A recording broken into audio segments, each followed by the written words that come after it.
J'ai ajouté une petite fonctionnalité assez sympathique à mon application hier soir. Je t'en ai parlé d'ailleurs sur le canal Telegram que tu pourras trouver en description, enfin en lien en description.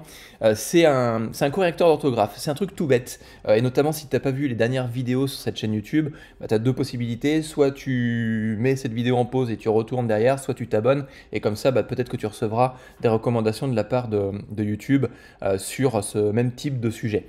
Et il y a un petit point technique en fin de compte dans Flutterflow qui n'est pas souvent abordé et je trouve ça intéressant en fin de compte de pouvoir te le montrer sous format tuto pour que tu puisses reproduire ça après de ton côté.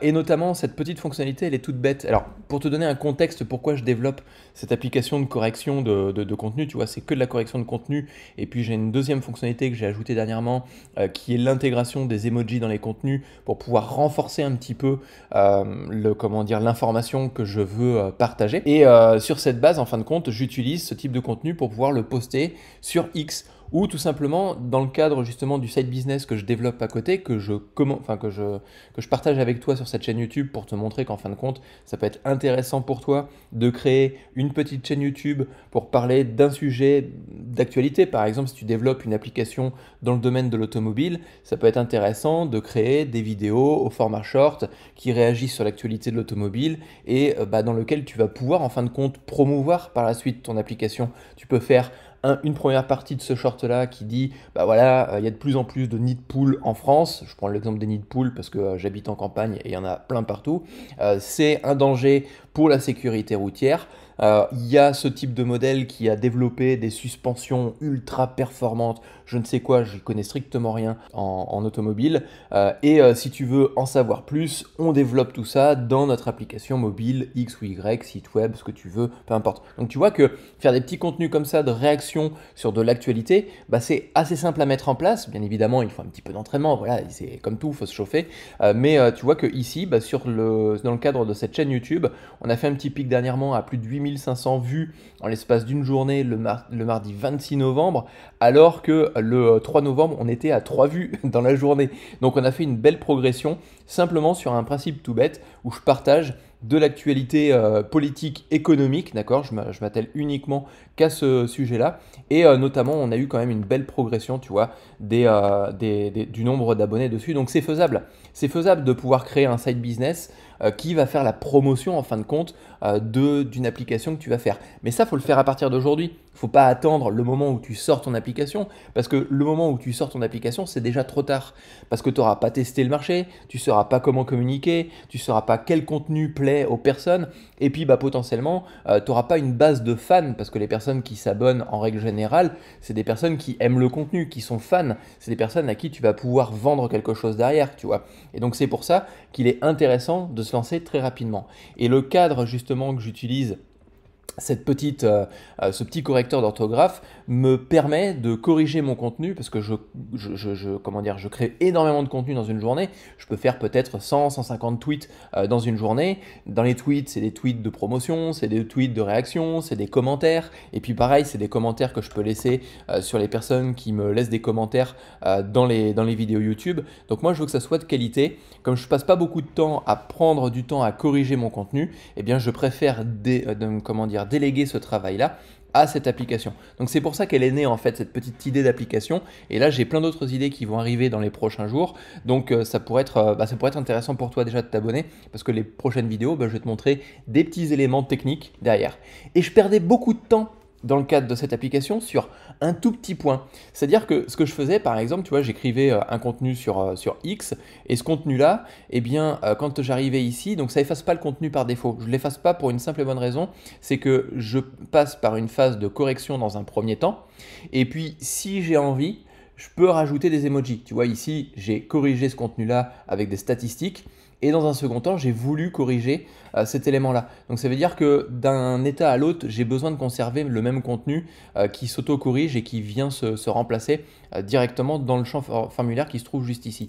Et donc je passais beaucoup de temps en fin de compte à effacer le contenu et puis faire après un CTRL-V du nouveau contenu que je veux corriger. Et en fait, ce que j'ai fait, c'est que maintenant je peux effacer le contenu et quand je passe directement le focus sur ce champ formulaire, ça colle directement ce que j'ai dans mon clipboard. Alors ça peut coller tout et n'importe quoi effectivement, mais la plupart du temps quand j'utilise l'application, je sais à peu près ce que je suis en train d'avoir dans mon coller.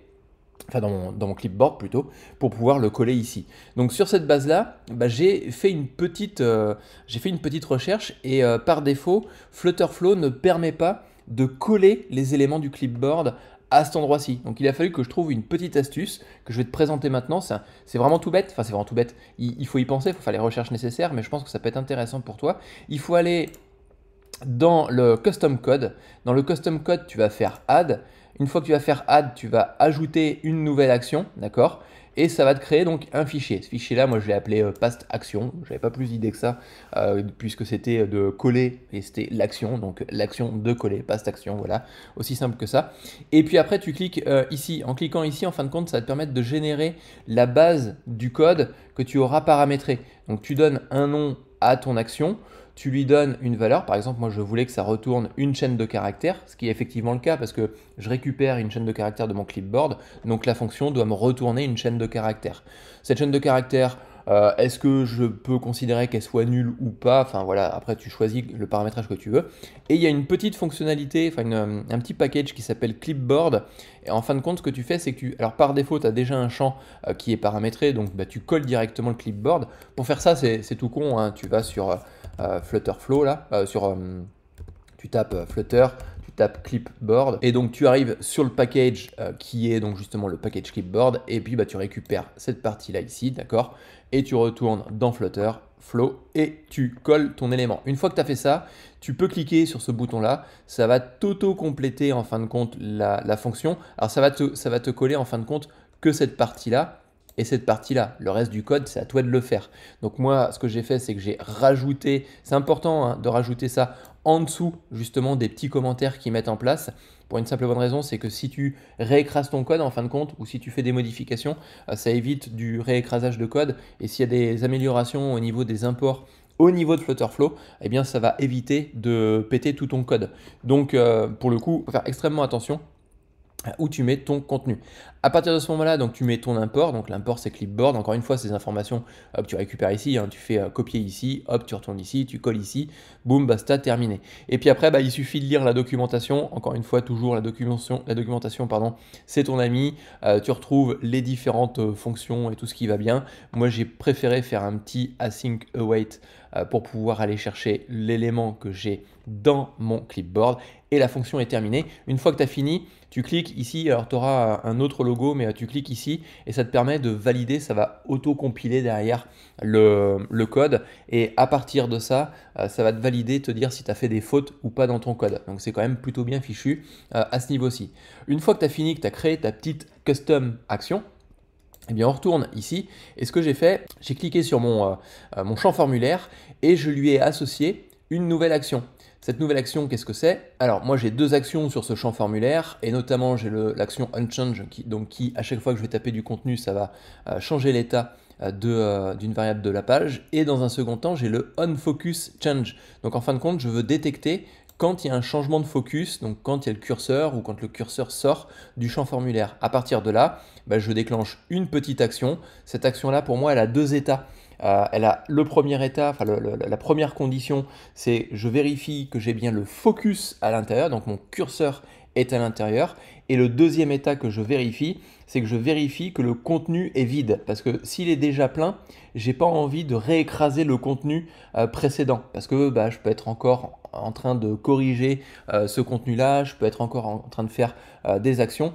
Donc ce que je voulais en fin de compte, c'est qu'une fois que le contenu était vide, donc une fois que j'ai cliqué en fin de compte ici, eh bien quand j'ai le focus, automatiquement ça va coller l'élément que j'avais dans mon clipboard. Tu vois, le dernier élément, c'est le import qu'on a fait tout à l'heure, qu'on a extrait de la page web. Donc comme ça, je gagne des microsecondes, mais tu vois, mentalement, c'est chiant. C'est embêtant de cliquer sur la croix et de faire un CTRL-V, alors que là, tu cliques sur la croix et puis boum, tu mets directement ton focus, c'est collé, basta, terminé. Donc quand ces deux conditions sont remplies, eh bien, j'effectue un certain nombre d'actions, notamment dans cette action, je vais appeler le custom action. Encore une fois, hein, je ne te montre pas comment faire, mais tu fais une recherche de custom action quand tu cliques ici, et puis tu vas chercher ton custom action qui correspond à celui qui t'intéresse. Et je vais aller chercher donc le custom action qui s'appelle past action. À partir de là, je vais définir une variable de retour. Donc, rappelle-toi, hein, je retourne une chaîne de caractères. Donc, cette chaîne de caractères, je vais la stocker dans une variable qui est la variable d'output, qui s'appelle content value. Bon, j'avais pas forcément plus d'imagination que ça. C'était hier soir, assez tardivement, après une journée de code.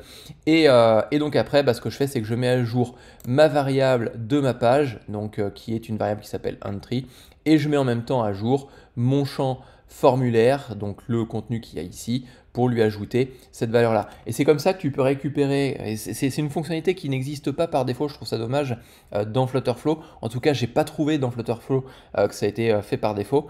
Et donc pour le coup, ça te permet de récupérer le contenu de ton clipboard pour directement aller le mettre dans le champ formulaire en fin de compte. Ça, c'est très pratique. C'est très pratique pour moi. Et tu vois, là, on commence à avoir une bonne application et ça peut être un élément supplémentaire d'un site business. Je te parle de cette application, je te documente en fin de compte au fur et à mesure que j'avance des petites features sur cette fonctionnalité-là, même si c'est pas forcément à toi que j'irai vendre ce type d'application parce que bon, voilà, on est sur une chaîne de développement, on n'est pas sur une chaîne autre, mais ça pourrait être très bien une application que je pourrais vendre sur cette chaîne YouTube. C'est-à-dire que je montre aux personnes comment est-ce qu'elles peuvent réussir à créer de la valeur en créant une chaîne YouTube, par exemple. Je pourrais faire des tutos dans lesquels je vais présenter cette application et dans lequel je mettrai un lien pour pouvoir vendre cette application. Donc tu vois que sur la base d'une idée qui est toute bête, de créer une chaîne YouTube, cette chaîne YouTube peut rapporter de la monétisation au niveau de la rémunération YouTube, comme sur NicoDevelop. Sur NicoDevelop, je touche de la YouTube monnaie et puis concrètement, je peux rajouter de nouvelles vidéos et ces nouvelles vidéos me continueront aussi à rapporter de l'argent. Donc déjà, tu peux déclencher ou tout du moins réussir à déclencher une partie de la monétisation de YouTube, mais sur cette base-là, tu pourrais très bien créer ta propre application mobile que tu vendrais derrière. Donc tu vois, c'est une application toute bête, comme là on pourrait vendre une application de correction d'orthographe avec le fait d'émettre des emojis. Bon, dans l'état actuel, je t'avouerai que je ne la vendrai pas telle qu'elle est. Je vais ajouter d'autres fonctionnalités que je vais documenter ici dans les prochaines semaines. Mais c'est quelque chose que tu pourrais très bien vendre et ça augmente une nouvelle fois une petite partie de ton revenu. Et au fur et à mesure que tu progresses dans ton side business, eh bien, tu vas pouvoir continuer à augmenter tout ça en augmentant en même temps la visibilité que tu peux avoir. Je reprends le cas de l'application de l'automobile, hein. C'est-à-dire qu'au début, tu as une petite chaîne YouTube. Pendant que tu développes ton application, tu peux même documenter le développement de ton application. Alors, documente pas comme un dev, documente comme une personne qui s'intéresse à l'automobile, par exemple, et qui va tout simplement montrer que cette application sera fortement utile par la suite. Donc quand tu as une nouvelle fonctionnalité, comme j'ai là, tu vois, j'ai une nouvelle fonctionnalité, je te montre comment faire, mais toi tu montrerais en fin de compte quel est l'intérêt de cette fonctionnalité pour les utilisateurs. Et puis au fur et à mesure, tu vas créer de l'engagement, tu vas créer de l'engouement, tu vas créer des fans, et ces fans-là, le moment où tu sortiras ton application, eh bien pourront la télécharger directement, et tu auras déjà des testeurs de cette application-là, tu auras déjà tes premiers crash grandeur nature, et tu vas pouvoir construire justement tout ça grâce à du travail que tu as fait en aimant. C'est pour ça que je te partage toute cette aventure sur la chaîne NicoDevelop, parce que je pense que c'est intéressant de voir l'autre facette du développement et tout du moins de la vente d'une application. En tout cas, si tu as apprécié, n'hésite pas à liker et je te dis à plus tard.